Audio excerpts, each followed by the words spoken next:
नमस्कार दोस्तों, मैं डॉक्टर सूरज जायसवाल आप सभी का अपने यूट्यूब चैनल पे बहुत बहुत स्वागत करता हूँ। बहुत दिनों बाद वीडियो बना रहा हूँ मित्रों। आज का जो हमारा टॉपिक है डिस्कस करने का, बहुत ही गंभीर टॉपिक है कि नपुंसकता अर्ली एजेस में, कि 20 से 25-30 साल के लोगों में ये बीमारी देखी जा रही है। अमूमन अगर ये समस्या 50, 55, 60 साल की एज में आती है तो बात समझ में आती है कि चलो कि उस एज में जाते जाते सेक्सुअल पार्ट्स वीक हो जाते हैं, किसी को टाइमिंग की समस्या हो जाती है, किसी को इरेक्शन की समस्या हो जाती है, किसी को सेटिस्फैक्शन नहीं मिलता, इसकी समस्या हो जाती है। लेकिन अगर यही समस्या 18 साल, 19 साल, 20 साल, 25 साल के लड़कों में हो तो ये बहुत गंभीर और चिंतनीय बात है। इधर बीच मैंने इस सीज़न में कम से कम ऐसे बहुत सारे पेशेंट देखा जिनकी एज बहुत कम है और वो इम्पोटेंसी के शिकार हैं। कईयों ने तो ये भी कहा कि उन्हें सुसाइडल थॉट्स आते हैं क्योंकि उनको ऐसा लगता है कि वो सेक्सुअल फंक्शन को बहुत अच्छे से परफॉर्म नहीं कर पाए सॉरी,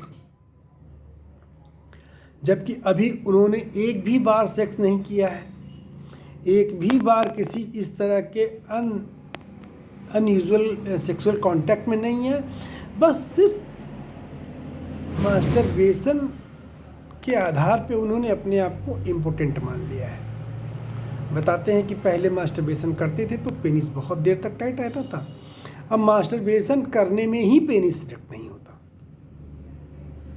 अभी जबकि उन्होंने एक भी बार किसी से भी सेक्सुअल कांटेक्ट नहीं किया, शादी भी नहीं हुई है और कोई गर्लफ्रेंड भी नहीं है, तो हवा में ही लोग खुद को इम्पोर्टेंट मानने लगे हैं। ये बहुत गंभीर विषय है और इसका बहुत ज़्यादा असर उनके घर वालों पे भी पड़ता है कि न वो शादियां प्लान कर रहे हैं, न ही वो कोई काम में मन कर रहा है। वो 24 घंटे इसी डर में है कि अगर शादी हुई तो शादी सक्सेस नहीं हो पाएगी, वो फेल हो जाएंगे। तो आज का जो हमारा मेन डिस्कस है वो इसी पे है कि क्यों इस तरह की फीलिंग आ रही है, इसके क्या क्या कारण हैं और आप कैसे इस समस्या से बिना कोई बहुत सारी दवाओं के सिंपल से कुछ प्रयास से आप बाहर निकल सकते हैं। पहले तो आपको ये समझना होगा कि मास्टरबेशन एक अलग प्रक्रिया है, सेक्स एक अलग प्रक्रिया है।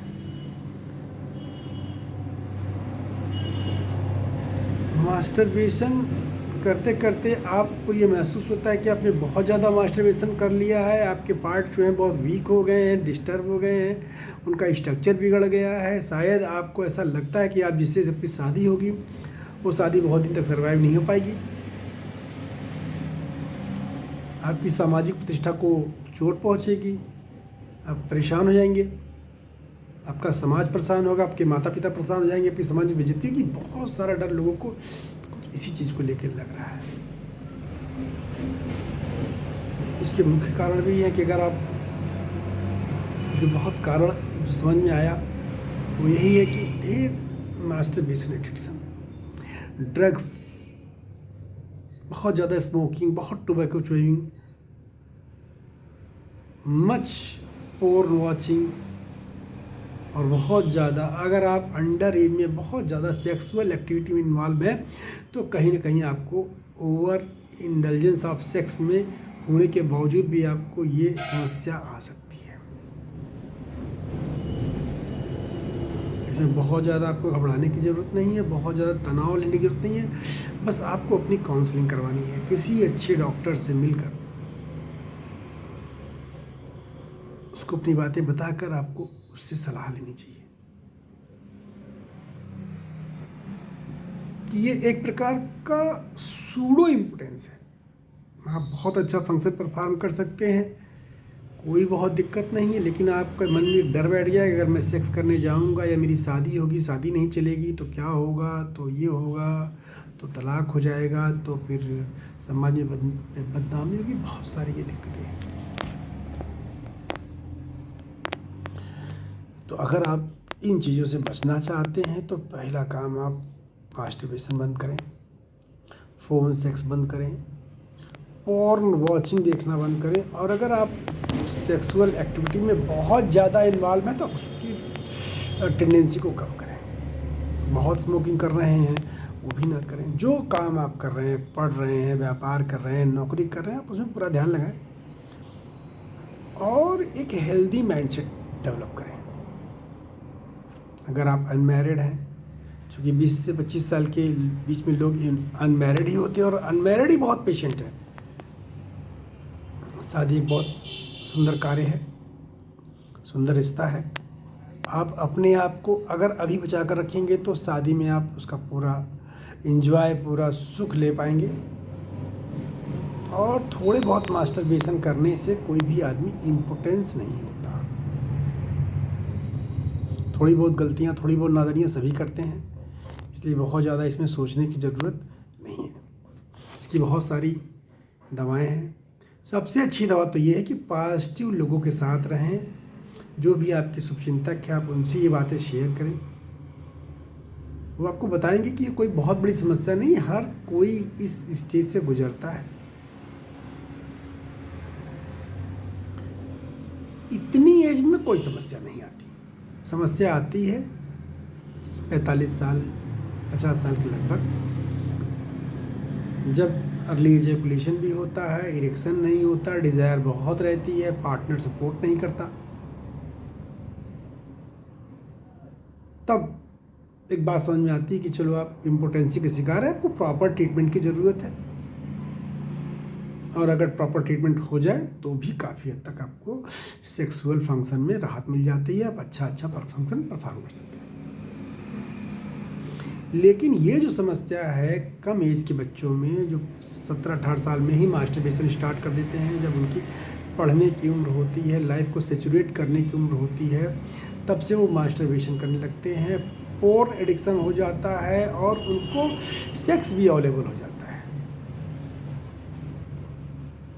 आजकल ऐसा माहौल है कि बहुत कॉमन हो गया है सेक्स को अवेलेबल करना। थोड़े पैसे लग जाते हैं, सब कुछ अवेलेबल हो जाता है। लेकिन आपको ये समझने की ज़रूरत है कि हर चीज़ अगर अपने वक्त पे होती है तो बहुत अच्छी चलती है। इसलिए अगर कोई भी ये वीडियो देख रहा हो जो अंडर एज हो और ख़ुद को इम्पोर्टेंस मान रहा हो, थोड़ा सा मास्टरबेशन करके, थोड़ा सा सेक्स करके, कभी कभी हम सेक्स करते हैं किसी ऐसे जगह सेक्स कर लेते हैं, किसी ऐसे होटल में सेक्स कर लेते हैं जहाँ डर का माहौल है, वहाँ भी आप फेल हो जाते हैं। तो उस फेल को आप अपने परमानेंट फेल होने से मत जोड़ लीजिए कि एक बार फेल हो गए, 2 बार फेल हो गए। कुछ पेशेंट तो ऐसे हैं जो ये बताते हैं कि सर कि अब मास्टरबेशन करते समय भी पेनिस इरेक्ट नहीं होता। सोचिए, मास्टरबेशन करते थे, करते करते अब ये स्थिति है कि मास्टरबेशन करने में भी उनका पेनिस इरेक्ट नहीं होता। बहुत देर तक मास्टरबेशन करते हैं तब भी डिस्चार्ज नहीं होता। तो आपको अब संभल जाने की ज़रूरत है। ये बार बार एक साइन है जो आपको बता रहा है कि अब अगर आप इसी रास्ते आगे बढ़ते रहे तो आप अपनी लाइफ को बहुत ही ज़्यादा ख़राब स्थिति में पहुंचा देंगे, जहां से वापस लौटना बहुत मुश्किल। आपको पता है कि मास्टरबेशन करने से जो नसों का डिजनरेशन होता है, वापस रिजनरेशन नहीं होता। नसें डेड हो जाती हैं, हार्ड हो जाती हैं, सेंसिटिविटी लॉस हो जाती है, आपको इंटरेस्ट नहीं आता, आपको टेस्ट नहीं आता, आपको ना वो फ्रिक्शन महसूस होगा, ना वो सेंसिटिविटी महसूस होगी। इसलिए थोड़ा सा आपको जागरूक होने की ज़रूरत है। अगर जो भी गलत आदत, मास्टरबेशन का, वाइन क्रेविंग है, स्मोकिंग है, टोबैको चेविंग है, पोर्न वॉचिंग है, ओवर सेक्सुअल एक्टिविटी है, आपको सबको कम करना पड़ेगा। सब करने के बाद कुछ प्रॉपर ट्रीटमेंट्स की बहुत सारी अच्छी अच्छी दवाइयाँ हैं। आप इसमें स्टेफिसग्रिया 30 भी काम करती है, बहुत अच्छा, सुबह दोपहर शाम ले सकते हैं अगर आपको लैसवियस थॉट्स आते हैं। सिलेनियम भी बहुत अच्छी मेडिसिन है। एसिड फास्ट भी आप ले सकते हैं सुबह दोपहर शाम। और अगर आप मास्टरबेशन एडिक्शन में हैं तो आपको आस्टिलैगो मदर टिंचर का प्रयोग करना चाहिए 15-15 बूंद सुबह दोपहर शाम, जिससे ये आदत भी आपकी छूट जाती है। और सबसे ज़रूरी कि आप अपनी तुरंत काउंसलिंग करवाएं, किसी अच्छे डॉक्टर से मिलें, उनसे राय लें, उनको अपनी समस्या बताएं, तब वो आपको बताएंगे कि कोई बहुत बड़ी समस्या नहीं है, आपको शादी प्लान करनी चाहिए। आपको डरना बिल्कुल नहीं चाहिए, जितनी गलत आदतें हों आप जल्दी से जल्दी छोड़ दें। और किसी प्रकार की कोई भी सेक्स समस्या या किसी प्रकार के हेल्थ इशू हो तो आप मेरे नंबर पे आप मुझे कॉल कर सकते हैं, राय ले सकते हैं। अगर आपको मेडिसिन की आवश्यकता होगी तो मेडिसिन भी आपको उपलब्ध करा दी जाएगी। पुनः ये कोई एज नहीं है इम्पोटेंसी की, ये एज है जीवन जीने की, उत्साह से। अगर आप अपने आप को मान रहे हैं तो पहले आप अपनी ये विचारधारा छोड़ दीजिए कि मुझे इम्पोटेंसी है, या मैं सेक्स करते समय फेल हो जाऊंगा, या मैं मास्टरबेशन करते करते इतना कमज़ोर हो गया हूँ कि मैं आगे शादी में सेक्स नहीं कर पाऊंगा, या 1-2 बार सेक्स करने से अगर आप फेल हो जाते हैं तो भी आपको अपने लिए ये एकदम हार्ड राय नहीं बननी चाहिए कि अब मैं जीवन में कभी पास नहीं हो पाऊंगा या कभी अच्छा सेक्स नहीं कर पाऊंगा। उत्साहित रहें, जितनी भी गलत आदतें हैं छोड़ें, अपने कैरियर, पढ़ाई, एजुकेशन पे ध्यान दें। सेक्स अगर आपका अच्छा रहेगा तो जीवन बहुत सुंदर रहेगा, उत्साहपूर्वक रहेगा, आप जीवन को अच्छे से आनंद कर पाएंगे। पैसे के मुकाबले जीवन जीने में सेक्स जितना उत्साह भर देगा उतना पैसा नहीं भर पाएगा। पैसा भी तभी आपका फ़ायदा देगा जब आपके पास सेक्स रहेगा, तभी आप बैंकॉक घूम पाएंगे और जीवन का आनंद ले पाएंगे। इसलिए ये डर छोड़ें, आगे बढ़ें। किसी प्रकार का कोई सलाह लेना हो तो कांटेक्ट करें। आप सभी का बहुत बहुत धन्यवाद। नमस्कार।